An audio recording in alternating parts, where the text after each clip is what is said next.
eta bertan sortzen jaku bai militantzia eta bai arte uztartzeko grina edo gogo bat, eta zikeran oso era simple eta naturalean ezten da, ikusita adibidez, ez dala inusentea, erdederetako fakultatio bat, eguneko 70 baino gehiago, emakumezkoak garen, gerora, profesionalizazio hori egoten da momentuan, espazio legitimoetan edo egoten diranak gehienak gizonezkoak dirala, ez?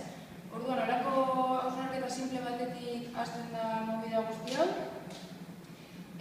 Hasten gara ikusten bebai zer gertatzen da edo zergatik bultzatzen diran arte y mujer edo mujeres artistas edo arte femenino etiketa barruan dagozen erakusketak edo jardunaldiak, ez?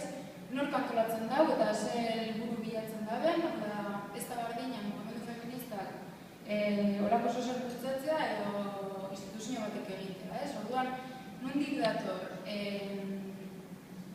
dator behar hori, sexua espezifikatzearen behar hori nondik datorren, eta ze helburu jarraitzen daben.